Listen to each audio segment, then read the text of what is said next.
य इह सततं तं भजे रामकृष्णं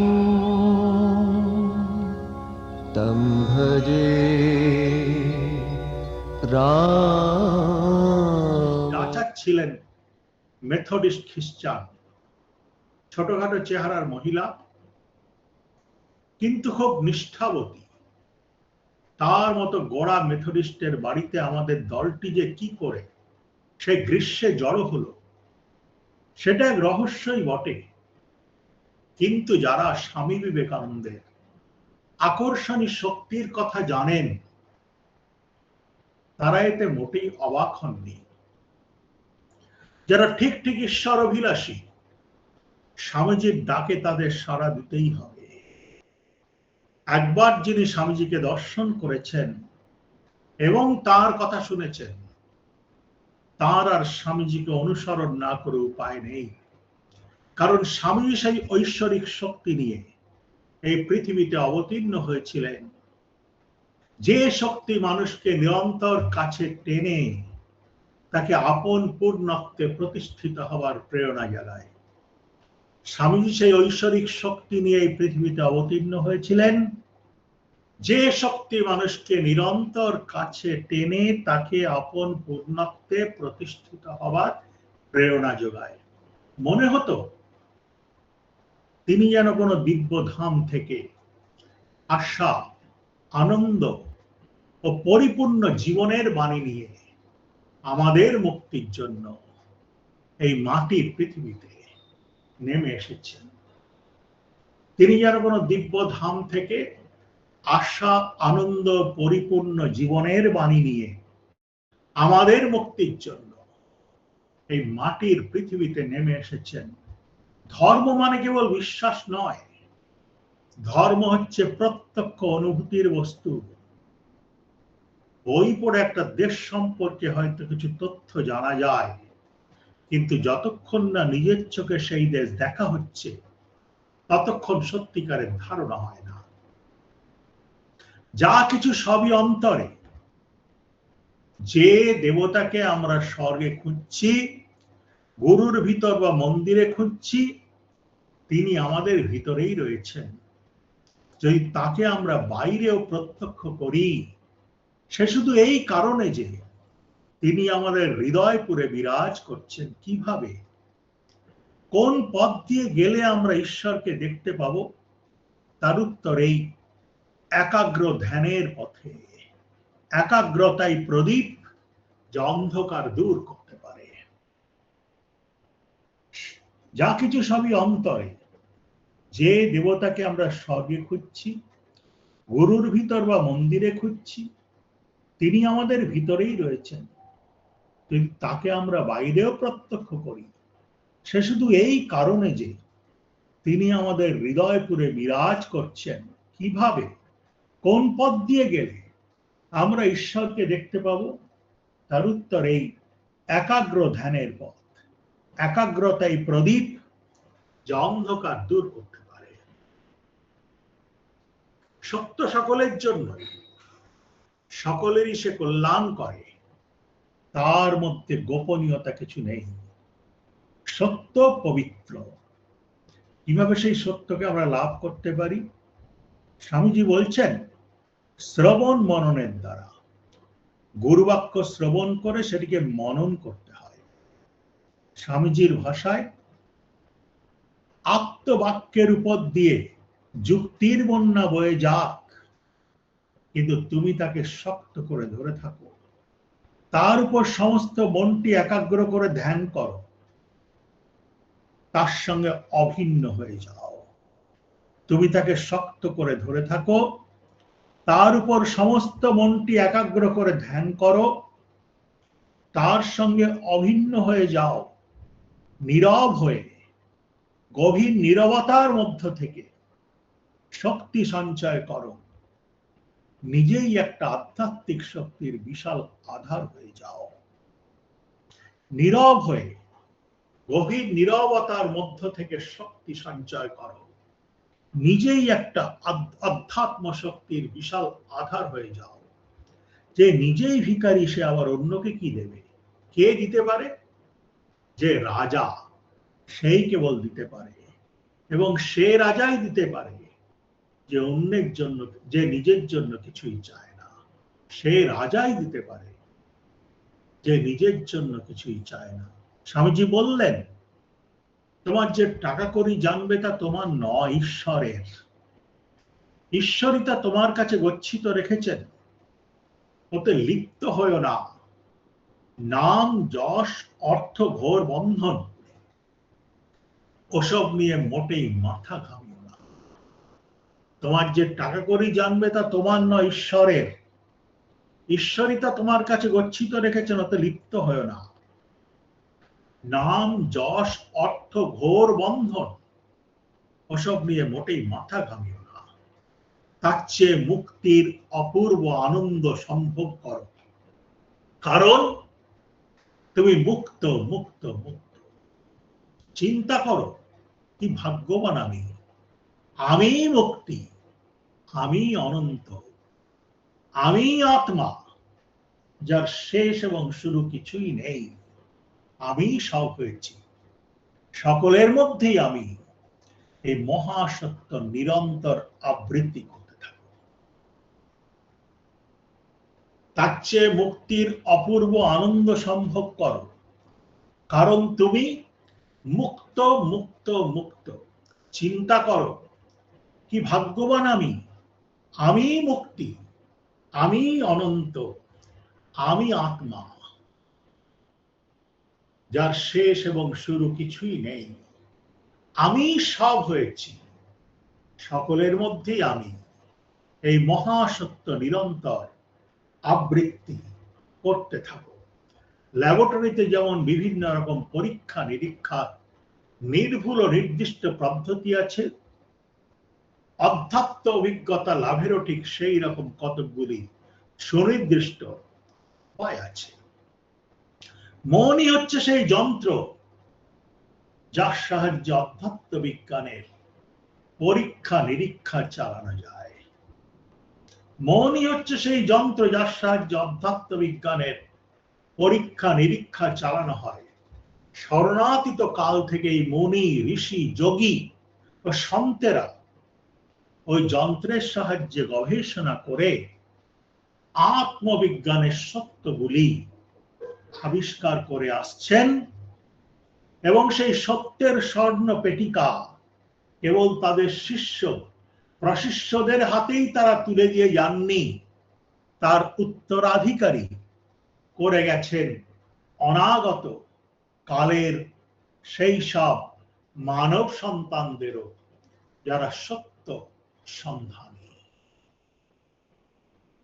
শরণাতীত কাল থেকেই মুনি, ঋষি, যোগী ও সন্তেরা মনের সাহায্যে গবেষণা করে আত্মবিজ্ঞানের সত্যগুলি আবিষ্কার করে আসছেন, এবং সেই সত্যের স্বর্ণ পেটিকা কেবল তাদের শিষ্য প্রশিষ্যদের হাতেই তারা তুলে দিয়ে যাননি, তার উত্তরাধিকারী করে গেছেন অনাগত কালের সেই সব মানব সন্তানদেরও, যারা সত্য সন্ধানী। এই অধ্যাত্ম জ্ঞান গুরু থেকে শিষ্যে আসে, কিন্তু সাধারণ শিক্ষক যে পদ্ধতিতে ছাত্রদের শিক্ষা দেন, ধর্মগুরুর শিক্ষা পদ্ধতি তার থেকে স্বতন্ত্র। কিন্তু এই আমরা প্রথম শুনলাম এমন একটি পদ্ধতি আছে যার দ্বারা সাধারণ সুনির্দিষ্ট ফল পাওয়া যায়, এবং সাধনার সেই ক্রম যাকে গুরু শিষ্য পরম্পরা বলা হয়, যা ভারতবর্ষে এখনো প্রচলিত। সেই প্রথম বুঝলাম সব ধর্মই কেন নীতি শাস্ত্র দিয়ে শুরু হয়, হওয়াটাই স্বাভাবিক, কারণ সত্য, অহিংসা, পবিত্রতা, অস্তেয়, সুচিতা, সংযম ছাড়া আধ্যাত্মিকতা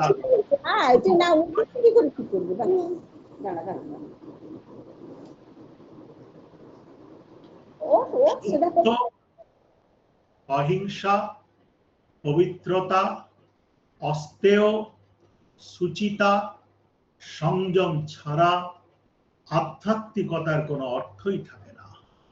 পাশ্চাত্যের অধিকাংশ মানুষের কাছে ধর্ম আর নৈতিকতা সমার্থক। সেই জন্য ছোটবেলা থেকে আমাদের ওই একটা জিনিসেরই অনুশীলন করতে বলা হয়, এবং আমাদের ধর্মচর্চার ওইখানেই ইতি। আমাদের অবস্থা সেই যুবকটির মতো, যে যিশুর কাছে গিয়ে জিজ্ঞাসা করেছিল, প্রভু, কি করে আমি অমর হব? যিশু তার উত্তরে বলেছিলেন, যারা ঈশ্বরের দূত তাদের কথা তুমি তো পড়েছো, হত্যা করো না, চুরি করো না, আর পরস্ত্রীর প্রতি কখনো আসক্ত হয় না। সেই কথা শুনে যুবকটি বলেছিল, প্রভু, ছোটবেলা থেকেই তো আমি ওই বচনগুলি অক্ষরে অক্ষরে পালন করে আসছি। স্বামীজি বললেন, চিন্তায়, কথা এবং কাজে সত্যকে ধরে থাকাই সর্বোচ্চ আদর্শ। চিন্তায়, কথা এবং কাজে সত্যকে ধরে থাকাই সর্বোচ্চ আদর্শ। যদি কেউ এই আদর্শকে একাধিক ক্রমে 12 বছর ধরে থাকতে পারে, তবে তার বাক সিদ্ধি হয়, সে যা বলে তাই হয়, তার মুখের প্রতিটি কথাই সত্য হয়ে যায়। এইরকম সত্যনিষ্ঠ নিখুঁত মানুষ যদি কাউকে আশীর্বাদ করে বলেন তোমার রোগ সেরে যাক, অমনি সে ব্যাধিমুক্ত হয়। যদি বলেন তোমার কল্যাণ হোক, তো কল্যাণ হয়। যদি বলেন তোমার মুক্তি হোক, অমনি তার বন্ধন দশা ঘুচে যায়। এই রকম ক্ষমতার অধিকারী এমন কিছু মহাপুরুষের কথা স্বামীজি বললেন। শ্রীরামকৃষ্ণের পিতার ওই ক্ষমতা ছিল বলেই কি তিনি শ্রীরামকৃষ্ণের মতো সন্তান লাভ করেছিলেন? হওয়াই সম্ভব। সত্য আচরণের দ্বারা যতক্ষণ চিত্তশুদ্ধি না হচ্ছে, ততক্ষণ কেমন করে আমরা সত্য লাভ করব? সত্য আচরণের দ্বারা যতক্ষণ চিত্তশুদ্ধি না হচ্ছে, ততক্ষণ কেমন করে আমরা সত্য লাভ করব? যিনি সত্য পরায়ণ, তার কাছেই সত্য ধরা দেয়। সত্যই সত্যকে আকর্ষণ করে। প্রতিটি কথা, প্রতিটি চিন্তা, প্রতিটি কর্মই ফিরে আসে। মিথ্যার আশ্রয় নিয়ে সত্য লাভ করা যায় না। যিনি সত্য পরায়ণ, তার কাছেই সত্য ধরা দেয়। সত্যই সত্যকে আকর্ষণ করে। প্রতিটি কথা, প্রতিটি চিন্তা, প্রতিটি কর্মই ফিরে আসে। মিথ্যার আশ্রয় নিয়ে সত্য লাভ করা যায়। সত্য সম্পর্কে যেমন, অহিংসার বেলাতেও তাই। সর্বাত্মক অহিংসা বাক্যে, চিন্তা এবং কর্মে। সর্বাত্মক অহিংসা কায় মনোবাক্যে, বাক্যে, চিন্তা এবং কর্মে। ভারতবর্ষে এমন কিছু সম্প্রদায় আছে যারা কেবল প্রাণী হত্যার ক্ষেত্রে অহিংসাকে সীমায়িত করেন। তারাই শুধু নিরামিষ আহার করেন তাই নয়, তারা এমন ভাবে চলাফেরা করেন যাতে সামান্য কীট পতঙ্গেরও আঘাত না লাগে। কোনো পথ দিয়ে হেঁটে যাওয়ার আগে তারা সন্তর্পণে রাস্তাটাকে ঝাড় দিয়ে নেন এবং মুখে কাপড়ের পট্টি বাঁধেন, যাতে ক্ষুদ্রাতি ক্ষুদ্র জীবেরও প্রাণহানি না হয়। কিন্তু তাতেও কি সব দিক রক্ষা হলো? দৃষ্টির অন্তরালে এমন অগণিত বহু বিচিত্র জীবন আছে, যা আমাদের শত প্রচেষ্টা সত্ত্বেও আহত হবেই। তাই আমরা একথা বলতে বাধ্য, অহিংসার এই ধারণা আমাদের আদর্শের চরম সীমায় নিয়ে যেতে পারে না। বস্তুত অহিংসার আদর্শের চূড়ান্ত লক্ষ্যে পৌঁছবার আগেই সাধক হিংসার ক্ষমতা হারিয়ে ফেলে। জীবন্ত কোনো কিছুই আমার ভয়ে ভীত হবে না, এই ভাবটি তাঁর জীবনে বাংময় জাজ্জল্যমান সত্য হয়ে ফুটে ওঠে। এই রকম মহৎ ব্যক্তির পায়ের কাছে সিংহ এবং মেষশাবক নিশ্চিন্তে পাশাপাশি শুয়ে থাকে। প্রেম এবং করুণার ধারা নিয়মের সব গণ্ডি তখন ভেঙে দেয়। বস্তুত অহিংসার আদর্শের চূড়ান্ত লক্ষ্যে পৌঁছবার আগেই সাধক হিংসার ক্ষমতা হারিয়ে ফেলেন।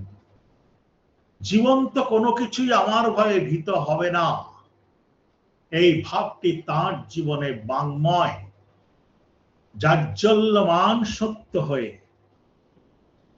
ফুটে ওঠে। এই রকম মহৎ ব্যক্তির পায়ের কাছে সিংহ এবং মেষ শাবক নিশ্চিন্তে পাশাপাশি শুয়ে থাকে। প্রেম এবং করুণার ধারা নিয়মের সব গণ্ডি তখন ভেঙে দেয়। সংযম ও পবিত্রতার প্রসঙ্গ স্বামীজিকে সর্বদাই গভীরভাবে নাড়া দিত। ওই প্রসঙ্গ উঠলে তিনি ঘরের মধ্যে সিংহের মতো পায়চারি করতেন আর ক্রমশ উদ্দীপ্ত হতেন। তারপর এক সময় পায়চারি থামিয়ে কারো সম্মুখে এমন ভাবে দাঁড়িয়ে পড়তেন যেন ঘরে কেউ নেই। তারপর আবেগের সঙ্গে শুরু করতেন, ব্রহ্মচর্যের ওপর সব সন্ন্যাসী সম্প্রদায় কেন এত জোর দেয় তা কি বুঝতে পারো না? ব্রহ্মচর্যের ওপর সব সন্ন্যাসী সম্প্রদায় কেন এত জোর দেয় তা কি বুঝতে পারো না?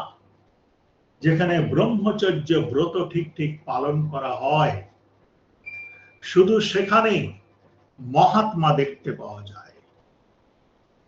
তোমরা কি মনে করো এর পিছনে কোনো কারণ নেই?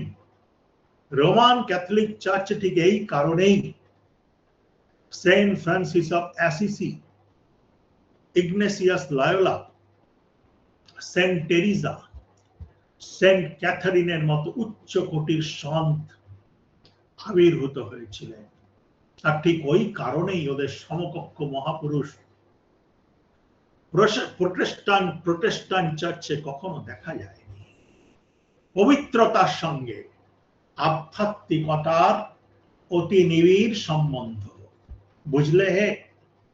তোমরা যদি বলো সম্বন্ধটা কি তা আমাদের বুঝিয়ে দিন, তাহলে বলি শোনো। এইসব মহান সাধক সাধিকা প্রার্থনা ধ্যানের মাধ্যমে দেহের সর্বাপেক্ষা প্রবল প্রবণতাটিকে আধ্যাত্মিক শক্তিতে রূপান্তরিত করেন। এইসব মহান সাধক সাধিকা প্রার্থনা ধ্যানের মাধ্যমে দেহের সর্বাপেক্ষা প্রবল প্রবণতাটিকে আধ্যাত্মিক শক্তিতে রূপান্তরিত করেন। ভারতীয় সাধক সাধিকারা এই রহস্যটি খুব ভালোভাবেই জানেন, এবং যারা যোগী তারা সচেতনভাবেই শক্তির এই রূপান্তর ঘটান। রূপান্তরিত এই নতুন শক্তিকে ওজস বলে, এবং এই শক্তি মস্তিষ্কে সঞ্চিত থাকে। কুণ্ডলিনীর নিম্নতম চক্র অর্থাৎ মূলাধার থেকে এই শক্তিকে ঊর্ধ্বতম কেন্দ্রে টেনে তোলা হয়। যারা যোগী তারা সচেতনভাবেই শক্তির এই রূপান্তর ঘটান। রূপান্তরিত এই নতুন শক্তিকে ওজস বলে, এবং এই শক্তি মস্তিষ্কে সঞ্চিত থাকে। কুণ্ডলিনীর নিম্নতম চক্র অর্থাৎ মূলাধার থেকে এই শক্তিকে ঊর্ধ্বতম কেন্দ্রে টেনে তোলা হয়। স্বামীজি কথা শুনে আমাদের মনে পড়ে গেল চির পরিচিত সেই মহান বাণী, আর আমাকে যদি টেনে ঊর্ধ্বগামী করা হয় তাহলে আমি সকলকেই কাছে টেনে নেব। অনুরূপ ব্যাকুলতার সঙ্গে স্বামীজি বলে চললেন, সেখানেই বিশেষ শক্তির প্রকাশ দেখবে, প্রতিভা স্ফুরণ ঘটেছে দেখবে। যেখানেই বিশেষ শক্তির প্রকাশ দেখবে, প্রতিভার স্ফুরণ ঘটেছে দেখবে, যেন সুষুম্না নারীর মধ্য দিয়ে ওজস কিছুটা ঊর্ধ্বমুখী হয়েছে। অবশ্য শুধু স্বামীজি বলেছেন বলেই কি এই কথাটা বিশ্বাস করতে হবে? আমরা নিজেরাও কি লক্ষ্য করিনি অবতার, এমনকি মহাত্মারাও সকলের মধ্যে কি বিপুল ভালোবাসা সঞ্চারিত করতে পারে? যে ভালোবাসার টানে গ্যালিলির জেলেরা তাদের জাল গুটিয়ে তরুণ ছুতরের শরণাগত হয়, যে প্রেমের টানে শাক্য বংশীয় রাজকুমাররা তাদের ধন সম্পদ, রত্ন ভাণ্ডার, রাজপাট সব হেলায় ছেড়ে আসে। এই হলো সেই দিব্য আকর্ষণ, অমর্ত্য প্রেমের টান। এমনকি মহাত্মারাও সকলের মধ্যে কি বিপুল ভালোবাসা সঞ্চারিত করতে পারেন। যে ভালোবাসার টানে গ্যালিলির জেলেরা তাদের জাল গুটিয়ে তরুণ ছুতরের শরণাগত হয়, যে প্রেমের টানে শাক্য বংশীয় রাজকুমাররা তাদের ধন সম্পদ, রত্ন ভাণ্ডার, রাজপাট সব হেলায় ছেড়ে আসে। এই হলো সেই দিব্য আকর্ষণ, অমর্ত্য প্রেমের টান। স্বামীজি যেদিন ব্রহ্মচর্য প্রসঙ্গ উত্থাপন করলেন, সেদিন তার কণ্ঠে যে কি মর্মস্পর্শী আকুলতা ফুটে উঠেছিল তা বলার নয়। তার সমস্ত সত্তা শুধু যেন একটি কথাই বলতে চাইছিল। তার সমস্ত সত্তা যেন শুধু একটি কথাই বলতে চাইছিল, এই অমূল্য শিক্ষা তোমরা জীবনে গ্রহণ করো। অবশ্যই কথা সত্যি, ওই আদর্শে প্রতিষ্ঠিত হতে না পারলে তার শিষ্যত্ব গ্রহণে কোনো অধিকারই আমাদের থাকতো না, পেতাম না তার কাজের যন্ত্র হবার দুর্লভ সুযোগ। স্বামীজি চেয়েছিলেন স্বেচ্ছা সমর্পণ, অর্থাৎ আমরা যেন সজ্ঞানে নিজেদের রূপান্তর ঘটাতে প্রয়াসী হই। স্বামীজি চেয়েছিলেন স্বেচ্ছা সমর্পণ, অর্থাৎ আমরা যেন সজ্ঞানে নিজেদের রূপান্তর ঘটাতে প্রয়াসী হই। তিনি বলেছিলেন, যার স্থৈর্য নেই সে কেমন করে নিজেকে সংযত করবে। এমন ৫-৬ জনকে আমি চাই যারা তারুণ্যের অম্লান শক্তিতে ভরপুর। যার স্থৈর্য নেই সে কেমন করে নিজেকে সংযত করবে। এমন ৫-৬ জনকে আমি চাই যারা তারুণ্যের অম্লান শক্তিতে ভরপুর। এত গেল ব্রহ্মচর্য ব্রত পালনের কথা। আর কৃচ্ছ সাধন সম্পর্কে স্বামীজির বক্তব্য এই, তোমরা নিজেরাই বিচার করে দেখো না, সব ধর্মের মহাত্মারাই কেন উপবাস এবং আত্মনিগ্রহের পথ বেছে নেন। অবশ্যই এটা ঠিক, আমাদের মধ্যে এমন বহু সাধক আছেন যারা খামোখা দেহকে শত্রু জ্ঞান করেন এবং তাদের কাছে কৃচ্ছ সাধন হলো আপন আপন উদ্দেশ্য সিদ্ধির একটা উপায় মাত্র। কিন্তু আত্মনিগ্রহের প্রকৃত উদ্দেশ্য মনকে নিয়মিত করা, শাসন করা। আত্মনিগ্রহের প্রকৃত উদ্দেশ্য মনকে নিয়মিত করা, শাসন করা। কি করে এটা সম্ভব হয়? অনেক প্রক্রিয়া আছে, কিন্তু সাধককে সেগুলি স্বেচ্ছায় গ্রহণ করতে হয়।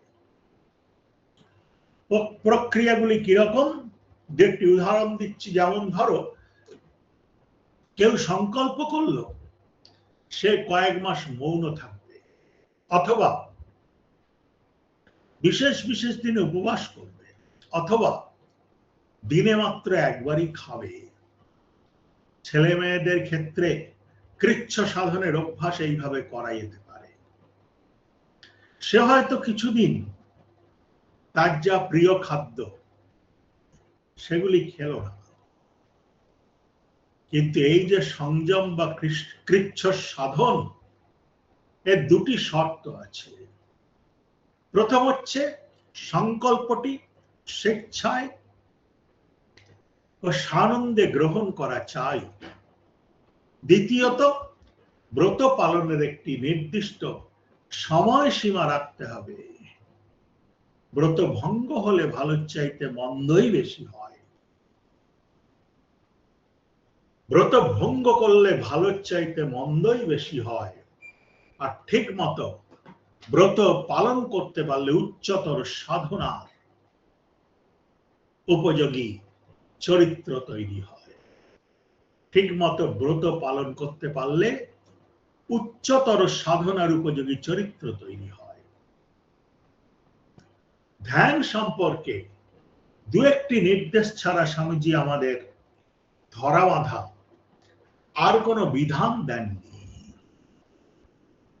কিন্তু তা সত্ত্বেও মাত্রই কয়েকদিন তার সান্নিধ্যে থেকে আমাদের ধারণা চিন্তার মধ্যে যেন একটা বিপ্লব ঘটে গেল। দৃষ্টিভঙ্গি প্রসারিত হলো, পাল্টে গেল মূল্যবোধ। যেন নতুন ভাবে আমাদের শিক্ষা শুরু হলো। আমরা ভয় শূন্য হয়ে সঠিকভাবে চিন্তা করতে শিখলাম। আমরা ভয় শূন্য হয়ে সঠিকভাবে চিন্তা করতে শিখলাম। ধর্ম সম্পর্কে আমাদের ধারণা শুধু যে স্পষ্টতর হলো তাই নয়, তা যেন সীমার গণ্ডি ভেঙে অসীম অনন্তের পথে ধাবিত হলো। আধ্যাত্মিকতা যে দিব্য জীবন এনে দেয় শক্তি, আনন্দ, তেজ, দীপ্তি, উৎসাহ, তা মর্মে মর্মে অনুভব করলাম। আধ্যাত্মিকতা যে দিব্য জীবন এনে দেয় শক্তি, আনন্দ, তেজ, দীপ্তি, উৎসাহ, তা মর্মে মর্মে অনুভব করলাম। বুঝলাম প্রকৃত আধ্যাত্মিকতা সবসময় ইতিবাচক, তার ভিতর নেতিবাচক কিছুই নেই। নেই জড়তা, দুর্বলতা বা অন্য কোনো ধরনের তামসিকতা।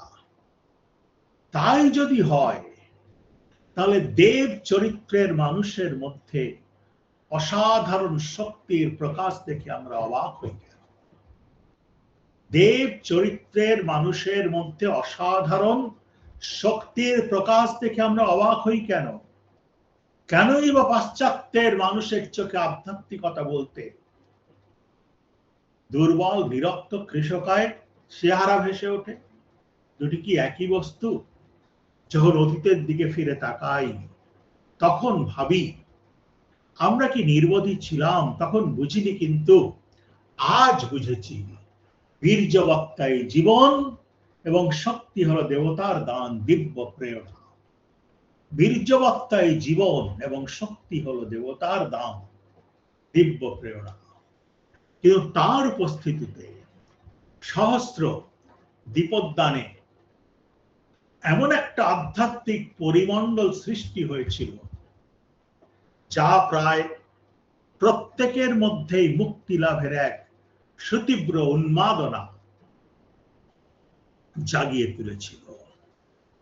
তার উপস্থিতিতে সহস্র দীপদানে এমন একটা আধ্যাত্মিক পরিমণ্ডল সৃষ্টি হয়েছিল, যা প্রায় প্রত্যেকের মধ্যেই মুক্তি লাভের এক সুতীব্র উন্মাদনা জাগিয়ে তুলেছিল। স্বামীজির ব্যক্তিত্বে সেই প্রভাব অবিশ্বাস্য, অনির্বচনীয়। কোন শব্দ দিয়ে সেই পরিমণ্ডলের মহিমা বোঝানো যাবে না, কারণ তা শব্দকে ছাপিয়ে যায়। এই মহিমাটি উপলব্ধি করেই বুঝেছিলাম আমরা কত ভাগ্যবান। যেদিন তিনি বললেন পার্থিব জীবনের প্রতি জঘন্য আসক্তি, যেদিন তিনি বললেন পার্থিব জীবনের প্রতি এই জঘন্য আসক্তি, সেই দিনই আমাদের চোখের সামনে থেকে একটা পর্দা সরে গেল। আমাদের দৃষ্টি প্রবিষ্ট হলো জীবন মৃত্যুর পারে অপার রহস্যাবৃত এক অনুপম লোকে। মাত্র এই কয়েকটি কথাই আমাদের অন্তরে মুক্তির অদম্য ইচ্ছা জাগিয়ে দিল। আমরা চোখের সামনে দেখলাম একটি মহাপ্রাণ মায়ার বন্ধন ছিন্ন করার জন্য কি আকুলি বিকুলি না করছেন, একটি মহাপ্রাণ মায়ার বন্ধন ছিন্ন করার জন্য কি আকুলি বিকুলি না করছেন। দেহটাই যেন তার কাছে অসহ্য রকম একটা বোঝা হয়ে দাঁড়িয়েছে। শুধু বাধা নয়, অখণ্ড স্বরূপের সাথে মিলনের পথে দেহ যেন এক নিকৃষ্টতম পরিহাস। দেহটাই যেন তার কাছে অসহ্য রকমের একটা বোঝা হয়ে দাঁড়িয়েছে।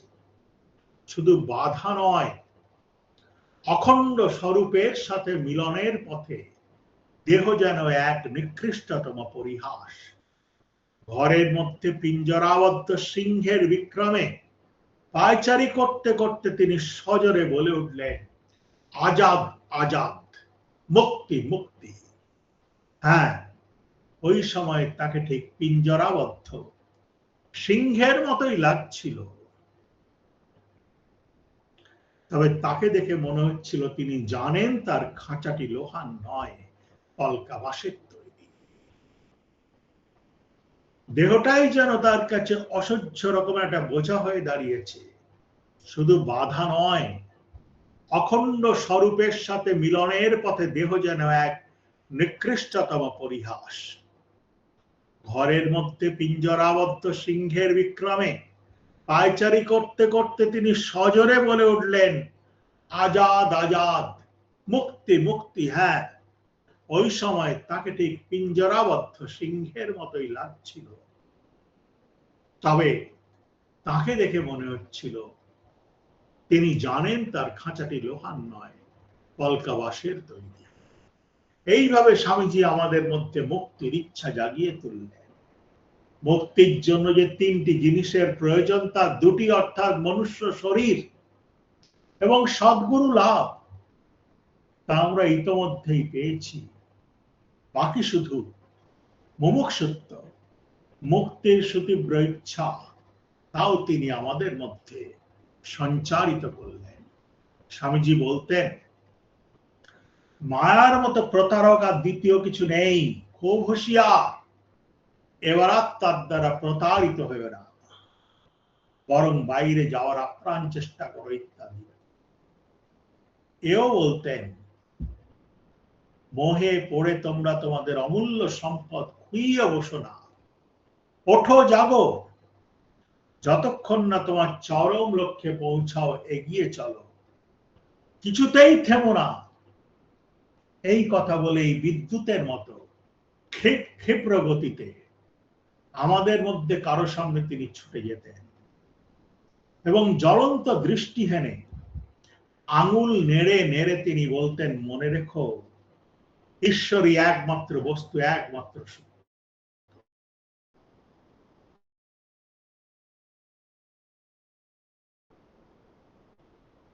মনে রেখো, ঈশ্বরই একমাত্র। আহা, মানুষটি ঈশ্বরের প্রেমে পাগল। ওই সময় তিনি সন্ন্যাসীর গীতি রচনা করেন। অনুভব করলাম আমরা যে আমাদের দেবত্ব খুইয়ে বসেছি, শুধু তাই নয়, কোনো এক সময় আমরা যে দেবতা ছিলাম সেই সত্যটাই বেমালুম ভুলে গেছি। স্বামীজির কথা শুনে আমরা অনুভব করলাম, স্বামীজির কথা শুনে আমরা অনুভব করতাম আমরা যে আমাদের দেবত্ব খুইয়ে বসেছি, শুধু তাই নয়, কোনো এক সময় আমরা যে দেবতা ছিলাম সেই সত্যটাই বেমালুম ভুলে গেছি। তাই স্বামীজির বারবারই সতর্কবাণী, ওঠো জাগো, তোমরা যে অমৃতের সন্তান, পুতুল দেখে ভুলো না। ওগুলি কোনোটা চিনির পুতুল, কোনোটা নুনের। মুখে দেওয়া মাত্র এগুলি গলে যাবে, কিছুই আর অবশিষ্ট থাকবে না।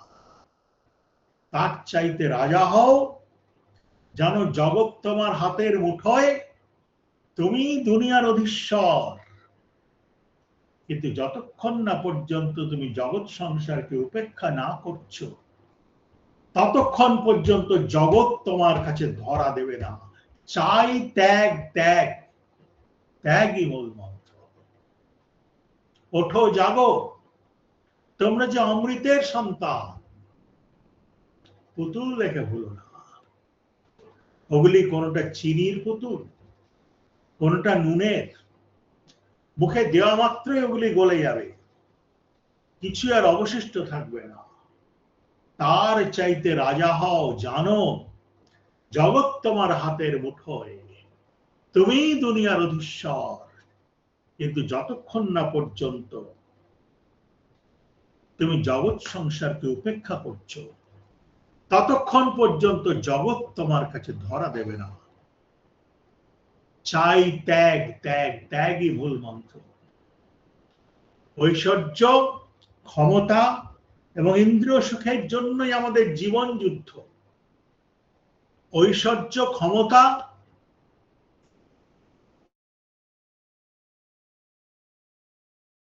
আর ইন্দ্রিয় সুখের জন্যই আমাদের জীবন যুদ্ধ। ওইতে আমাদের জীবনের সবটুকু সময়, চিন্তা ও শক্তি অপব্যয়িত হয়। কিন্তু সহস্র দ্বীপোদ্যানের সেই জগৎ যেন আমাদের পরিচিত জগৎ থেকে একবারেই স্বতন্ত্র। সেখানে আমাদের একটাই লক্ষ্য ছিল, কি করে মায়ার সর্বগ্রাসী বন্ধন থেকে মুক্ত হওয়া যায়। সেই মায়া, যে মায়ার আবেশে জগৎ সংসার মোহিত হয়ে আছে,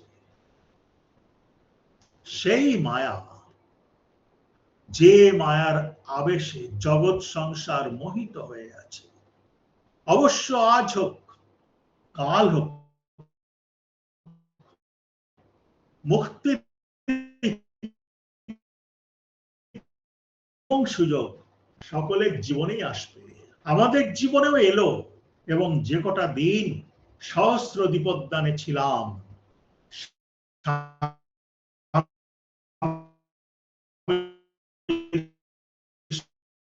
আকাঙ্ক্ষা, উদ্যম সবকিছুই সেই মুক্তি লাভের উদ্দেশ্যে চালিত করেছিলাম। যে কটা দিন সহস্র দ্বীপোদ্যানে ছিলাম, স্বামীজির সচেতন প্রয়াস অনুপ্রেরণায় আমরা আমাদের আশা, আকাঙ্ক্ষা, উদ্যম সবকিছুই সেই মুক্তি লাভের উদ্দেশ্যে চালিত করেছিলাম। স্বামীজির মধ্যে মুক্তির একটা সহজাত তৃষ্ণা ছিল। কেবল নিজের মুক্তি নয়, সকলের মুক্তির কথাই তিনি চিন্তা করতেন।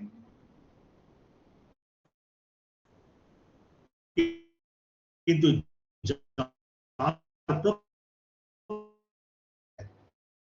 এক জ্বলন্ত তৃষ্ণা জাগাতে পেরেছিলেন। স্বামীজির মধ্যে মুক্তির একটা সহজাত তৃষ্ণা ছিল। কেবল নিজের মুক্তি নয়, সকলের মুক্তির কথাই তিনি চিন্তা করতেন। কিন্তু যারা তার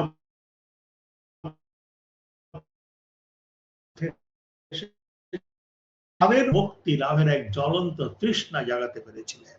সন্ন্যাসীর গীতিতে স্বামীজি গেয়েছেন, ভেঙে ফেলো শীঘ্র চরণ শৃঙ্খল, ভেঙে ফেলো শীঘ্র চরণ শৃঙ্খল, সোনার নির্মিত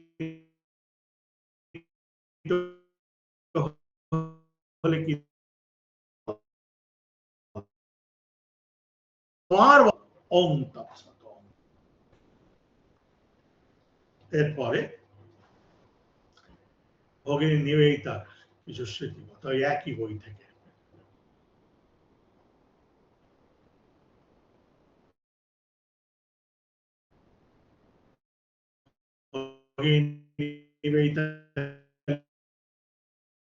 আমরা তিনজন একসঙ্গে হাঁটতে হাঁটতে 8টায় মঠে পৌঁছলাম। স্বামীজি তখন গাছের তলায় জ্বলন্ত ধুনির সামনে বসে আছেন। সাক্ষাৎকার যখন নিলাম,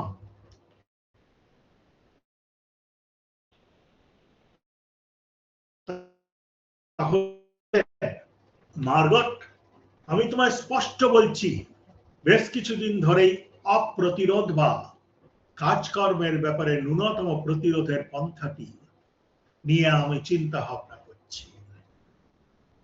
কিন্তু দেখছি এটা একটা জঘন্য রকমের ভুল।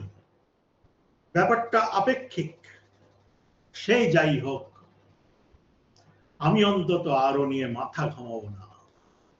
স্বামীজি বলছেন, পৃথিবীর ইতিহাসখানা একবার খুলে দেখো, দেখবে তা হলো গুটি কয়েক সৎ নিষ্ঠাবান উদ্যমী মানুষের ইতিহাস।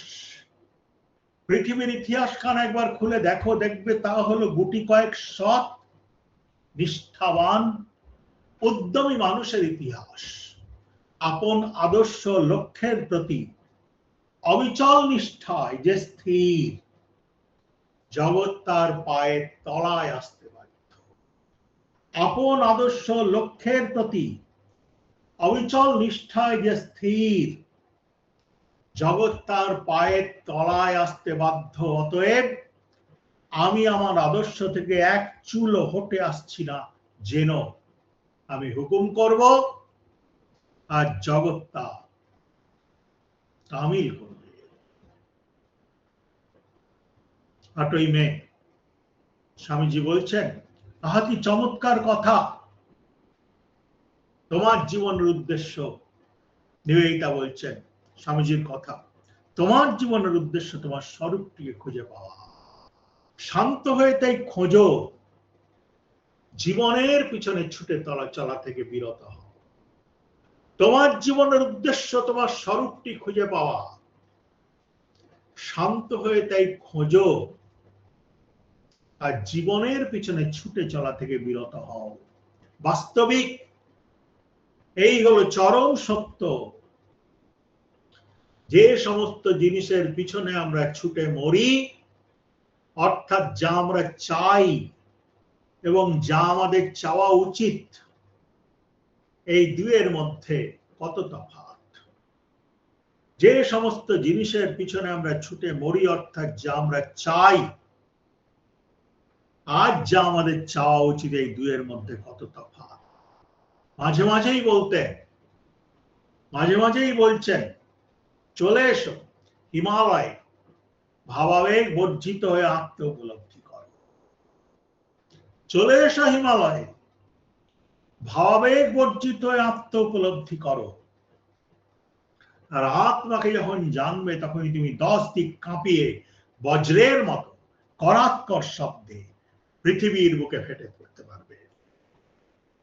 আত্মাকে যখন জানবে, তখনই তুমি 10 দিক কাঁপিয়ে বজ্রের মতো করাৎকর শব্দে পৃথিবীর বুকে ফেটে পড়তে পারবে।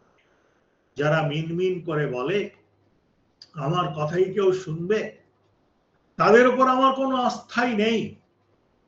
আমার জ্বলন্ত বিশ্বাস, যার বলার মতো কিছু আছে, তার কথা জগৎ শুনতে বাধ্য। আমার জ্বলন্ত বিশ্বাস, যার বলার মতো কিছু আছে, তার কথা জগৎ শুনতে বাধ্য। আত্মশক্তিতে জ্বলে ওঠো মার্গট, জ্বলে ওঠো। পারো না জ্বলে উঠতে? যদি না পারো, হিমালয়ে গিয়ে এক্ষুনি তপস্যায় লেগে যাও। এই কথা বলেই স্বামীজি আচার্য শঙ্করের বৈরাগ্য বিষয়ক 4 পদ পঞ্জরিকা স্তোত্রম আবৃত্তি করতে লাগলেন। আর প্রতিটি শ্লোকের শেষাংশ গুনগুন সুরে উচ্চারণ করতে থাকলেন এই বলে, ভজ গোবিন্দং ভজ গোবিন্দং ভজ গোবিন্দং মৌরমত। অতএব হে নির্বোধ, গোবিন্দকে ভজনা করো, গোবিন্দকে ভজনা করো, গোবিন্দকে ভজনা। স্বামীজি বারবার বলছেন, তিতিক্ষা অভ্যাস করো। তিতিক্ষা অর্থাৎ প্রতিকারের চেষ্টা না করে দেহের কষ্ট সহ্য করা। কষ্টের কথা চিন্তা করাও চলবে না। তিতিক্ষা অভ্যাস করো। তিতিক্ষা অর্থাৎ প্রতিকারের চেষ্টা না করে দেহের কষ্ট সহ্য করো। কষ্টের কথা চিন্তা করাও চলবে না। ক্রমে অভ্যাসের ফলে তুমি এমন একটা অবস্থা লাভ করবে, যথা তোমার দেহের যে কোনো কষ্ট আছে সে কথাই ভুলে যাবে।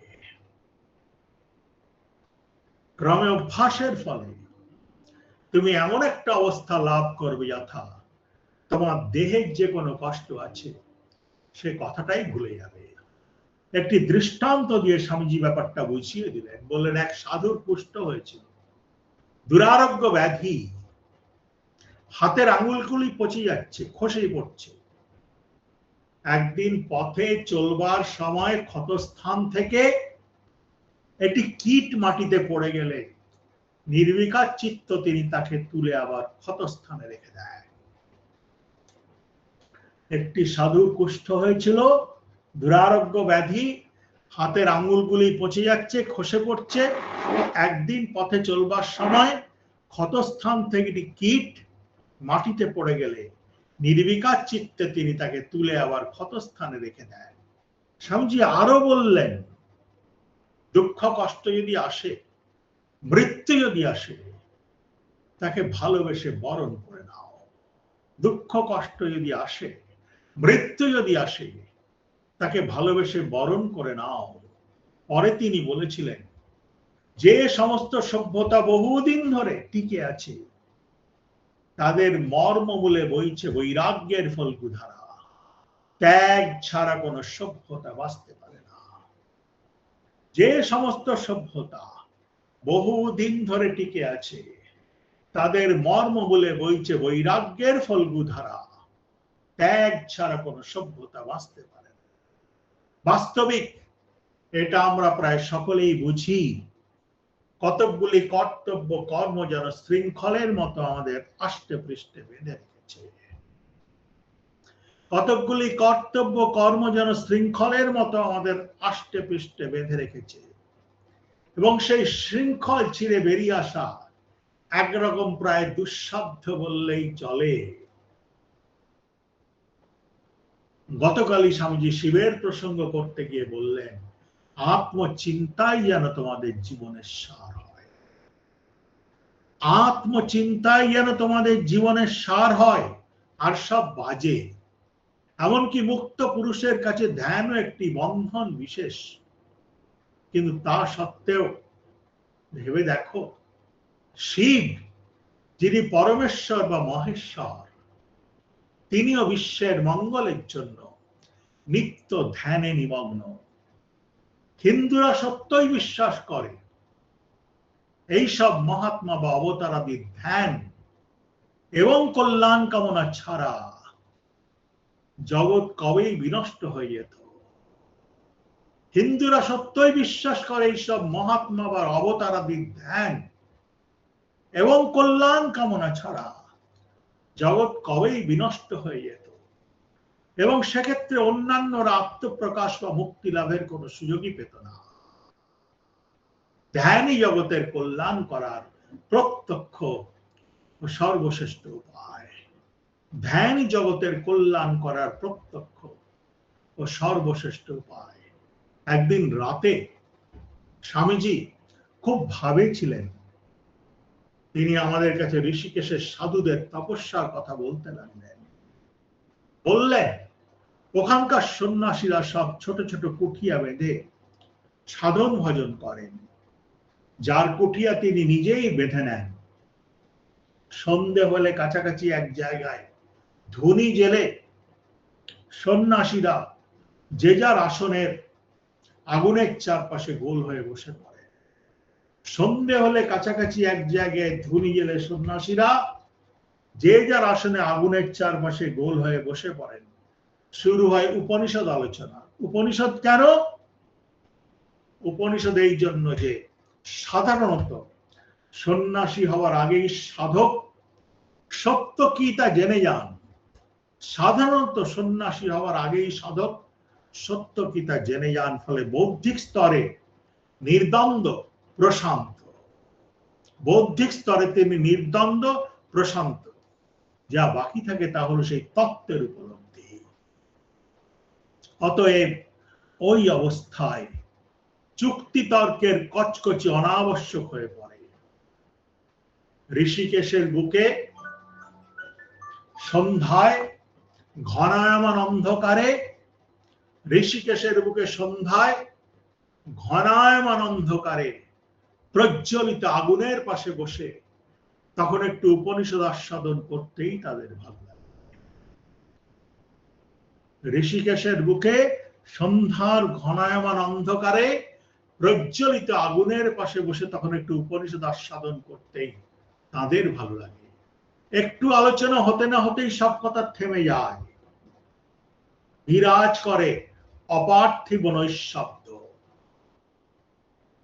সব সাধুকেই তখন দেখা যায় নিজের নিজের আসনে আত্মগতভাবে টান টান হয়ে বসে আছেন তারা। কিছুক্ষণ ওইভাবে থাকবার পর তারা চুপচাপ আপন আপন কুঠিয়ায় ফিরে যান।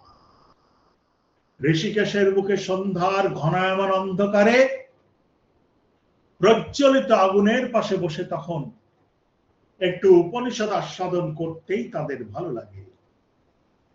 একটু আলোচনা হতে না হতেই সব কথা থেমে যায়, বিরাজ করে অপার্থিব নৈঃশব্দ। সব সাধুকেই তখন দেখা যায় নিজের নিজের আসনে আত্মগতভাবে টান টান হয়ে বসে আছেন তারা।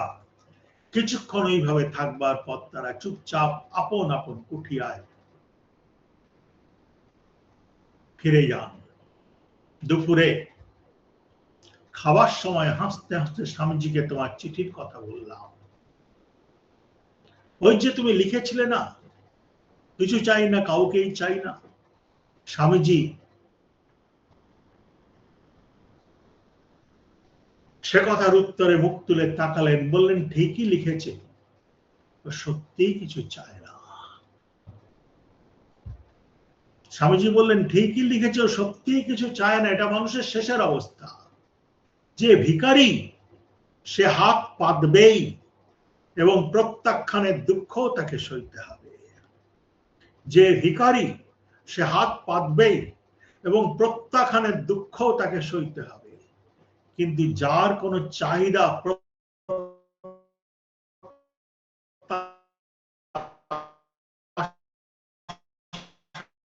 তাকে কে প্রত্যাখ্যান?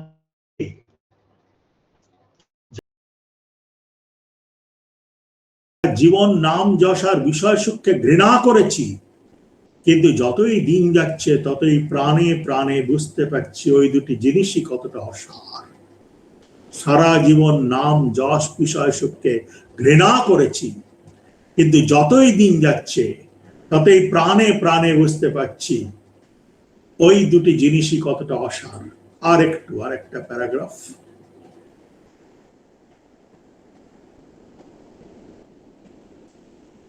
স্বামীজি বলছেন,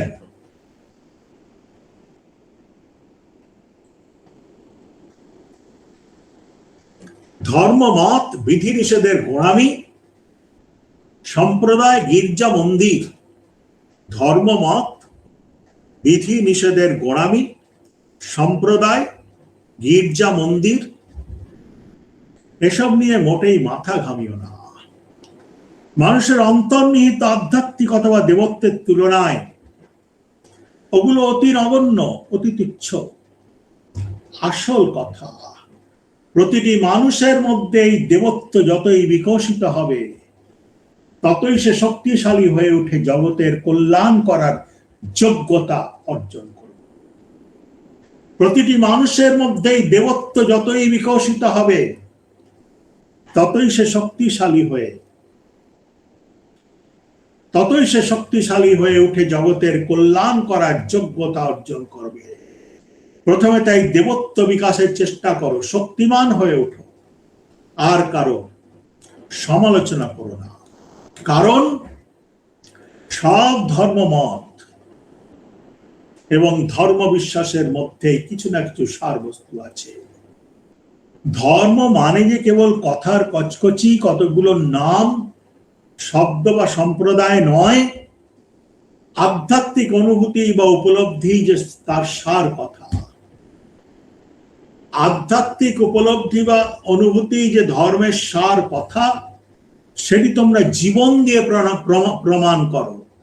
শুধুমাত্র যারা অনুভব করেছেন তারাই বুঝবেন ধর্ম কি। শুধুমাত্র যারা অনুভব করেছেন তারাই বুঝবেন ধর্ম কি। যারা আধ্যাত্মিকতা অর্জন করেছেন কেবল তারাই পারেন অন্যের মধ্যে সেই ভাব সঞ্চারিত করে দিতে। তারাই পারেন মহান আচার্য হতে। অজ্ঞানতার তিমিরে একমাত্র তারাই আলোক স্তম্ভ। শুধুমাত্র যারা অনুভব করেছেন তারাই বুঝবেন ধর্ম কি। যারা আধ্যাত্মিকতা অর্জন করেছেন কেবল তারাই পারেন অন্যের মধ্যে সেই ভাব সঞ্চারিত করে দিতে, তারাই পারেন মহান আচার্য হতে। অজ্ঞানতা তিমিরে একমাত্র তারাই আলোক স্তম্ভ। আমি এক্সিট করছি, আমার একটু কাজ আছে অফিসিয়াল। আপনারা সবাই ভালো থাকবেন। মহারাজকে আমার ভুলুণ্ঠিত প্রণাম। জয় মা, জয় ঠাকুর, জয় স্বামীজি। এখন ধন্যবাদ জ্ঞাপন করবেন শ্রী মঙ্গল কুমার পুরকাইত মহাশয়। নমস্কার।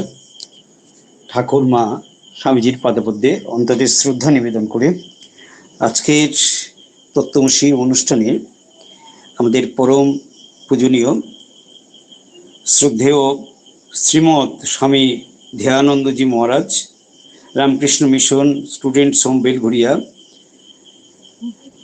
শ্রদ্ধেয় বক্তা পাদপদ্মে অন্তরের শ্রদ্ধা নিবেদন করি আমাদের ইয়ং সোলজার্স অফ স্বামীজি গ্রুপের পক্ষ থেকে, এবং তাকে ধন্যবাদ কৃতজ্ঞতা জানাই আমাদের গ্রুপের পক্ষ থেকে। এছাড়া আজকের এই তত্ত্বমসী অনুষ্ঠান পরিচালনার জন্য যাদের বিভিন্ন বিষয়ে যাদের সক্রিয় অংশগ্রহণ এবং পিছনে থেকে যিনি এই কাজগুলো করছেন, শ্রদ্ধেয় মানস ভাই, আমাদের শ্রদ্ধেয় পুণ্যশশীবাবু, আর আজকের শান্তিমন্ত্র পাঠ করেছেন যিনি, সমাপ্তি সঙ্গীত করবেন যিনি, প্রত্যেককে ধন্যবাদ জানাই। তার সঙ্গে ধন্যবাদ জানাই আজকের আমাদের এই অনুষ্ঠানের শ্রোতার আসন অলঙ্কৃত করার জন্য ছেলেদের বা ভাইদের গ্রুপ থেকে যারা এসছেন এবং মায়েদের গ্রুপ থেকে যারা এসছেন, প্রত্যেকের অন্তরের অন্তঃস্থলে কৃতজ্ঞতা, শুভেচ্ছা, শ্রদ্ধা নিবেদন করি। দিব্যত্রয়ীর আশীর্বাণী তাদের উপর বর্ষিত হোক। সবাইকে অসংখ্য ধন্যবাদ। নমস্কার। জয় ঠাকুর, জয় মা, জয় স্বামীজি। এখন সমাপ্তি সঙ্গীত ও জয়দান করবেন শ্রী অভয় কুমার দে মহাশয়।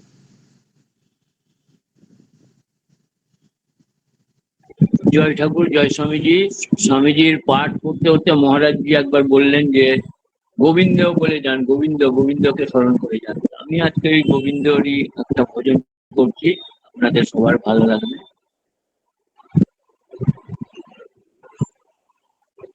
নমো ব্রাহ্মণ দেবায় গো ব্রাহ্মণ হিতায় চ জগদ্গীতায় কৃষ্ণায় গোবিন্দায় নমো নমঃ। হে কৃষ্ণ করুণা সিন্ধু দীনবন্ধু জগৎপতে গোপেশ গোপিকা কান্ত রাধা কান্ত নমস্তুতে। ভজো গোবিন্দম কহো গোবিন্দম, কহো শ্রীকৃষ্ণ হরি হরি।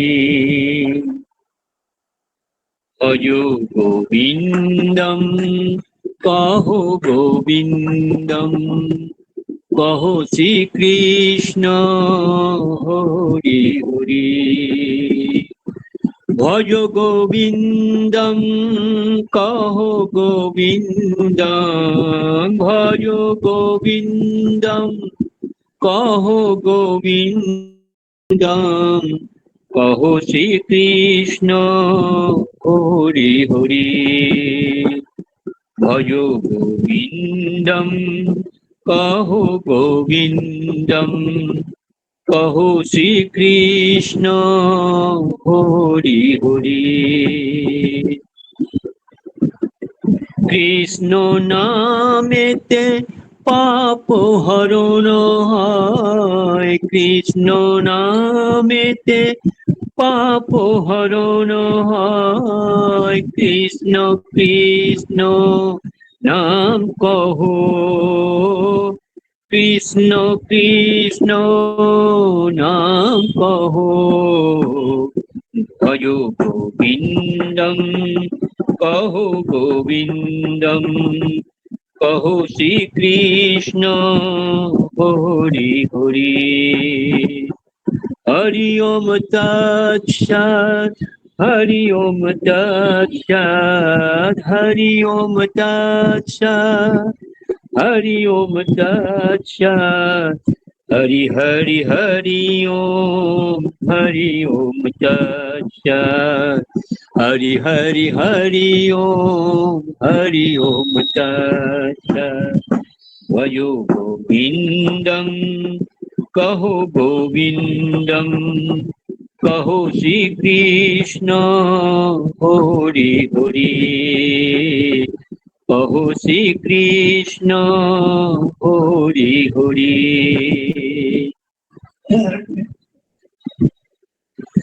हरि बोल, हरि बोल, हरि बोल, हरि बोल, हरि बोल, हरि बोल, हरि बोल, हरि बोल। এই নাম কোথা হতে কে আনিল বল হরি বল, এই নাম কোথা হতে কে আনিল বল হরি বল। নাম মহাপ্রভু এনেছিল বল হরি বল, এ নাম মহাপ্রভু এনেছিল বল হরি বল।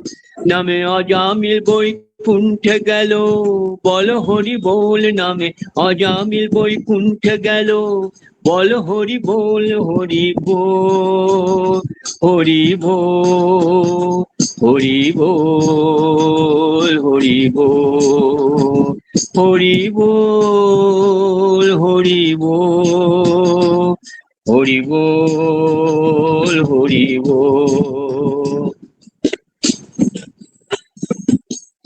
নামে পঞ্চানন্দে পঞ্চমুখে বল হরি বল, এ নাম পঞ্চানন্দে পঞ্চমুখে বল হরি বল। নাম ব্রহ্মা জপেন চতুর্মুখে বল হরি বল, এ নাম ব্রহ্মা জপেন চতুর্মুখে বল হরি বল। নামে নারদ জপেন বিনা যন্ত্রে বল হরি বল, নামে নারদ জপেন বিনা যন্ত্রে বল হরি বল, হরি বল, হরি বল, হরি বল, হরি বল, হরি বল, হরি বল, বল হরি বল। নামে পার্বতী লন মহাসুখে বল হরি বল, এ নাম পার্বতী লন মহাসুখে বল হরি বল। এমন মানব জন্ম পাবি না রে বল হরি বল, এমন মানব জন্ম পাবি না রে বল হরি বল। নামে জগাই মাধাই উদ্ধারিল বল হরি বল, নাম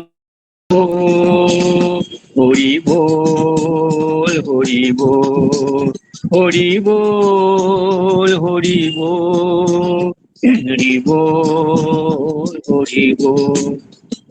নাম নিতে নিতে লাগবে ভালো বল হরি বল, এ নাম নিতে নিতে লাগবে ভালো বল হরি বল। নামে পাপ যাবে তাপ যাবে বল হরি বল, এ নামে পাপ যাবে তাপ যাবে বল হরি বল। নামে মনের ময়লা মিটে যাবে বল হরি বল, নামে মনের ময়লা মিটে যাবে বল হরি বল, হরি বল, হরি বল, হরি বল, হরি বল, হরি বল, হরি বল, হরি বল, হরি বল। বল হরি বল হরি হরি হরি বল, আরে বল হরি বল হরি হরি হরি বল, হরি বল হরি বল, হরি বল হরি বল, হরি বল হরি বল, বল হরি বল, হরি বল হরি বল, হরি বল হরি বল, হরি হরি বল,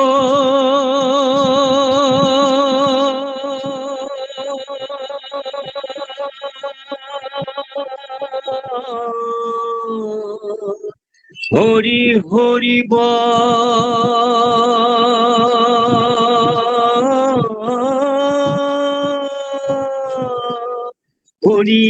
হরি বল, হরি হরি বল, হরি হরি বল।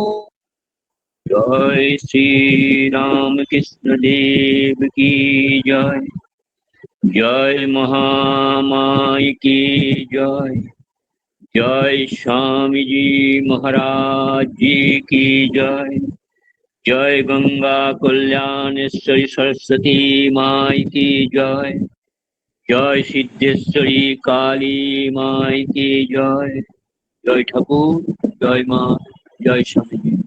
আমাদের আজকের অনুষ্ঠান এখানেই শেষ হচ্ছে। সবাইকে আমার আন্তরিক প্রীতি ও শ্রদ্ধা এই অনুষ্ঠানে উপস্থিত থাকার জন্য।